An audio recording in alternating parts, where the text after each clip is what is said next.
Hello friends, आप सभी का स्वागत है हमारे इस यूट्यूब चैनल पे। तो आज हम पढ़ेंगे क्या? रेक्टेंगल। क्या पढ़ेंगे? त्रिभुज, जिसको इंग्लिश में बोलते हैं हम लोग रेक्टेंगल। त्रिभुज किसे कहते हैं और त्रिभुज के कितने प्रकार होते हैं उसको देखेंगे। तो सबसे पहले हम लोग किसको देखेंगे? त्रिभुज।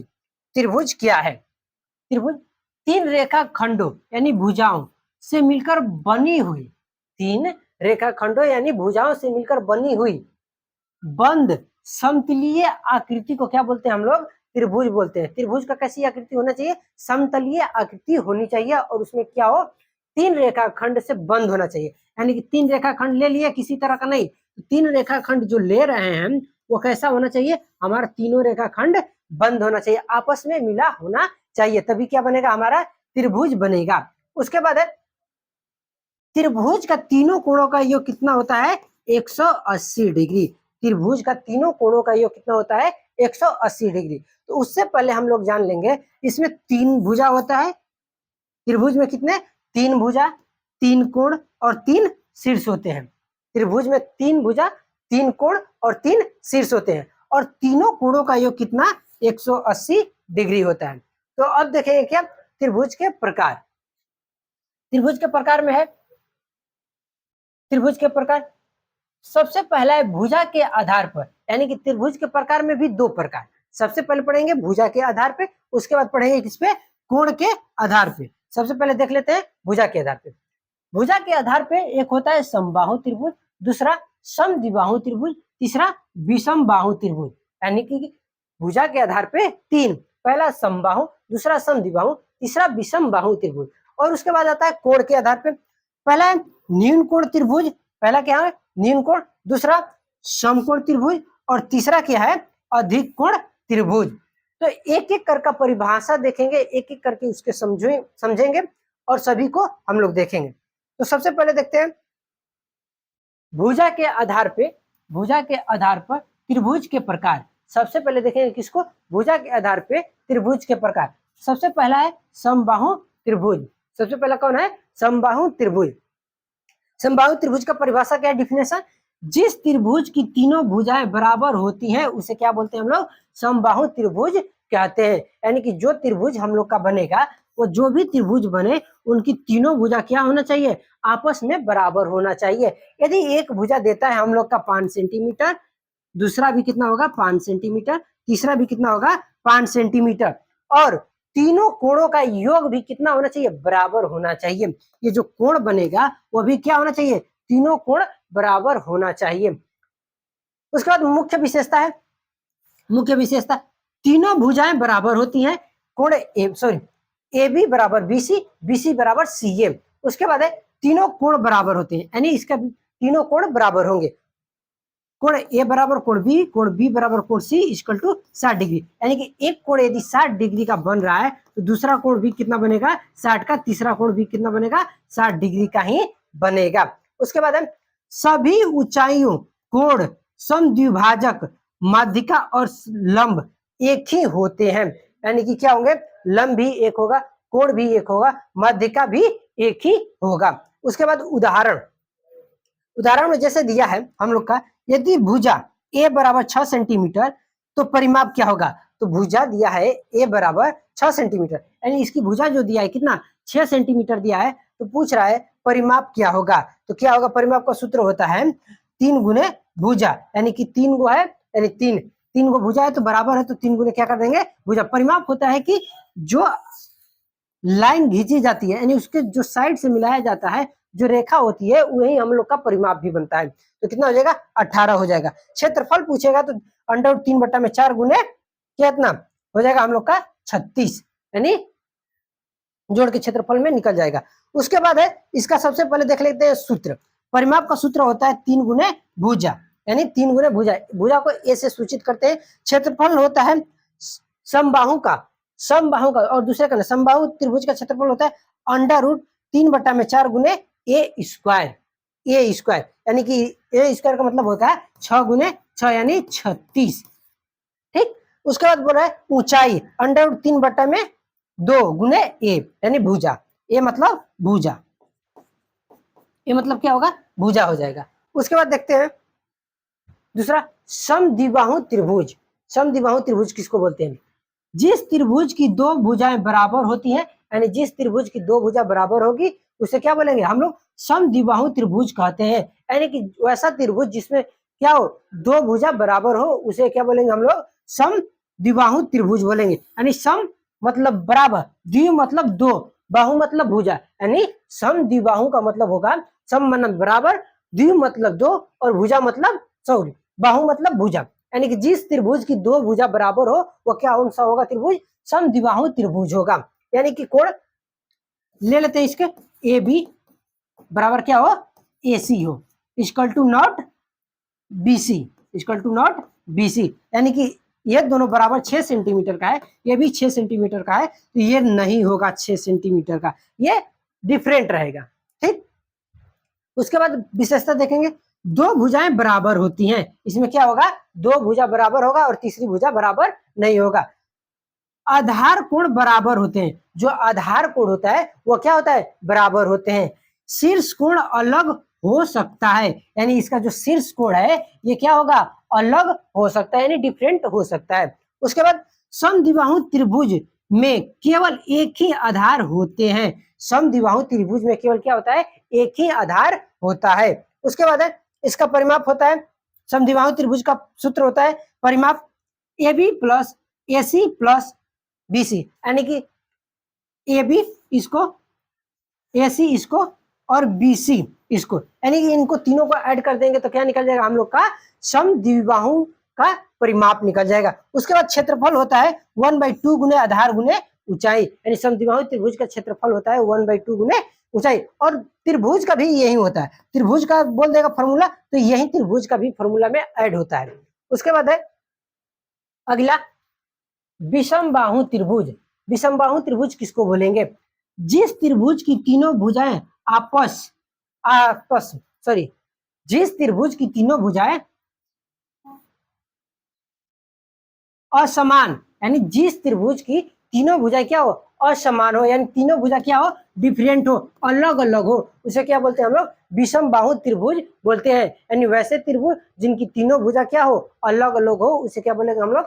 विषमबाहु त्रिभुज बोलते हैं। यदि ए बी हमारा 5 सेंटीमीटर दिया है, बी सी 7 सेंटीमीटर दिया है और बी सी 6 सेंटीमीटर और ए सी 7 सेंटीमीटर, यानी कि इसका तीनों भुजा जो दिया है अलग अलग दिया है, यानी सेम नहीं है, यानी कि तीनों भुजा जिसकी बराबर ना हो उसे क्या बोलेंगे हम? विषमबाहु त्रिभुज बोलेंगे। मुख्य विशेषता में है तीनों भुजाएं असमान होती हैं, तीनों भुजाएं क्या होगा? असमान होता है। जैसे A B equal to not B C equal to not A C, यानी कि तीनों भुजा क्या है? यहाँ पे बराबर नहीं है, तीनों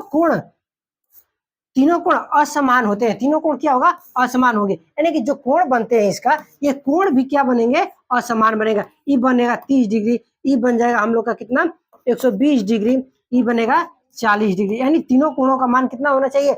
180 होना चाहिए, बशर्ते इसमें 180 होना चाहिए, 180 होना चाहिए, बशर्ते तीनों कोणों का मान क्या होगा?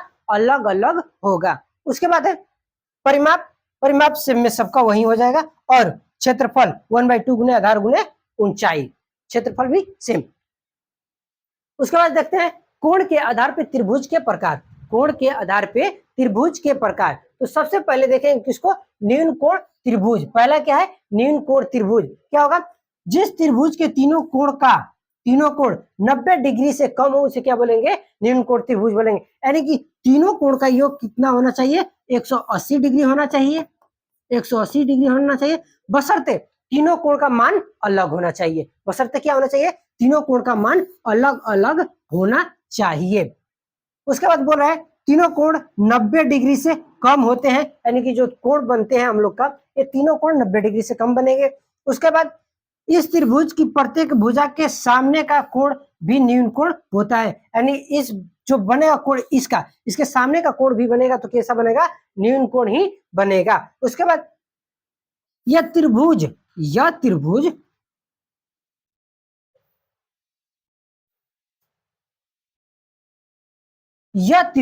कोणों के आधार पर भी सबसे सामान्य प्रकार है। ये क्या है? कोण के आधार पे ये क्या है, सबसे सामान्य प्रकार है। उसके बाद आ जाता है सूत्र में आता है कोण का प्रयोग करते हैं, तो कोण का प्रयोग करते हैं तो 180 डिग्री आना चाहिए, यानी कोण ए प्लस कोण बी प्लस कोण सी इक्वल टू 180 डिग्री, यानी कि तीनों कोणों का योग कितना होना चाहिए, 180 डिग्री होना चाहिए। यदि दो कोण दिया रहेगा तो तीसरा कोण ज्ञात करने के लिए 180 माइनस क्या करेंगे, दोनों कोणों का योग करेंगे तो तीसरा कोण निकल जाएगा। उसके बाद है अगला समकोण। समकोण त्रिभुज, जिस त्रिभुज में एक कोण 90 डिग्री का हो, यानी जिस त्रिभुज में एक कोण का माप कितना हो, 90 डिग्री का हो, उसे क्या बोलेंगे हम, समकोण त्रिभुज बोलेंगे। उसके बाद बोल रहा है एक कोण 90 डिग्री का होता है, यानी कि जो एक कोण है ये कितना डिग्री का होता है, 90 डिग्री का होता है। जिसके साथ कोण लगता है वही लंब भी होता है। उसके बाद बाकी के दो कोण 90 से कम होते हैं, बाकी के दो कोण जो बनेंगे वो 90 से क्या बनेंगे, कम बनेंगे, यानी न्यून कोण में बनेंगे। उसके बाद तीनों कोणों का योग 180 डिग्री होता है। इसमें भी क्या होगा, तीनों कोणों का योग कितना होना होगा, 180 डिग्री होगा। जैसे इसमें बता दिया गया लंब है ये ए बी, क्या है, लंब, ए बी क्या है हमारा, लंब है। और एसी क्या है, एसी क्या है हमारा, कर्ण है। और बीसी, बीसी क्या है हमारा, बेस यानी आधार है, आधार, बीसी क्या है, आधार है, इसमें बता दिया गया। उसके बाद कर्ण सबसे लंबी भुजा होती है, जो कर्ण होता है ये कर्ण जो है ये क्या होती है, सबसे लंबी भुजा, यानी त्रिभुज के समकोण त्रिभुज में सबसे लंबी भुजा जो रहेगी वो कौन सा रहेगा, कर्ण रहेगा। उसके बाद है समकोण के सामने होती है, और कहां पे होती है, समकोण के सामने होती है, ये समकोण के सामने हमेशा बनेगी। कर्ण सबसे लंबी भुजा होती है, यानी कर्ण सबसे लंबी भुजा, यानी इन दोनों का साइज क्या होगा, कर्ण से छोटा होगा। उसके बाद इसका भी फॉर्मूला, परिमाप वाला वही फॉर्मूला हो जाएगा, A B plus B C plus A C. उसके बाद क्षेत्रफल 1/2 गुने आधार गुने लंब, आधार गुने लंब, लंब को क्या कर सकते हैं, एक और से ऊंचाई से सूचित कर सकते हैं, ऊंचाई। ठीक, चलिए देखते हैं फिर अगला अधिक कोण त्रिभुज। तीसरा कौन है, अधिक कोण त्रिभुज। अधिक कोण त्रिभुज किसे कहते हैं, पहले परिभाषा देख लेंगे। जिस त्रिभुज में एक कोण 90 डिग्री से अधिक होता है, जिस त्रिभुज में एक कोण का माप कितना होना चाहिए, 90 डिग्री से अधिक होना चाहिए और 180 डिग्री से कम, 180 डिग्री से कम होना चाहिए। एक कोण 90 डिग्री से अधिक होता है, शेष दो कोण 90 डिग्री से कम होते हैं, यानी इसमें भी शेष दो कोण बनेंगे जो 90 डिग्री से कम बनेंगे, यानी न्यून कोण बनेंगे। तीसरा कोण क्या बनेगा, अधिक कोण बनेगा। तीसरा कोण क्या बनेगा हमारा, अधिक कोण बनेगा। उसके बाद तीनों कोणों का योग 180 डिग्री होता है, यानी त्रिभुज में यह बता दिया गया है, यदि कोण के प्रकार में पढ़ेंगे तो तीनों कोणों का योग 180 डिग्री होना ही होना है। उसके बाद है अधिक कोण के सामने वाली भुजा सबसे लंबी होती है। अधिक कोण की सामने वाली भुजा सबसे क्या होती है, लंब होती है, जिसे हम लोग कर्ण के नाम से जानते हैं। उसके बाद सूत्र है तीनों कोणों का योग 180 डिग्री, तीनों कोण ए प्लस कोण बी प्लस कोण सी बराबर 180 डिग्री। अधिक कोण में पहला होगा 90 डिग्री, अधिक कोण ग्रेटर देन 90 डिग्री। उसके बाद है शेष दो कोण लेस देन 90 डिग्री, यानी 90 डिग्री से दो कोण क्या रहेंगे, कम रहेंगे। उसके बाद है आ जाता है क्वेश्चन, जो हम लोग क्या करेंगे अगले क्लास में क्वेश्चन को देखेंगे। सबसे पहले हम लोग परिभाषा को देख लिए। त्रिभुज किसे कहते हैं, त्रिभुज उसे कहते हैं जो जिनके तीन रेखाखंडों से बंद आकृति को क्या बोलते हैं, हम लोग त्रिभुज बोलते हैं। त्रिभुज के कितने प्रकार, त्रिभुज के दो आधार पे बांटा गया। त्रिभुज को कितने आधार पे, दो आधार पे बांटा गया। पहला में आता है भुजा के आधार पे, पहला में आता है किसके, भुजा के आधार पे। भुजा के आधार पे कितना, तो तीन, भुजा के आधार पे तीन। पहला आता है समबाहु, दूसरा आता है समद्विबाहु और चौथा आता है तीसरा आता है विषम बाहु। क्या आता है, विषम बाहु। और आता है कोण के आधार पे, कोण के आधार पे कौन, तो कोण के आधार पे भी तीन। पहला आता है न्यून कोण, पहला आता है न्यून कोण, दूसरा आता है समकोण, और तीसरा क्या आता है, अधिक कोण। यानी तीन भुजा पे और तीन कोण पे, यानी त्रिभुज के 6 प्रकार। त्रिभुज के कितने प्रकार, 6 प्रकार। तो अब जो अगले क्लास में हम लोग देखेंगे तो इसमें क्वेश्चन देखेंगे, त्रिभुज के क्वेश्चन। सबसे पहले देखेंगे किसमें, भुजा के आधार पे देखेंगे। सबसे पहले देखेंगे क्वेश्चन भी देखेंगे किसपे, भुजा के आधार पर, उसके बाद हम लोग बनाएंगे कोण के आधार पे क्वेश्चन। तो आज के लिए बस इतना ही, मिलते हैं फिर नेक्स्ट वीडियो में। जय हिंद।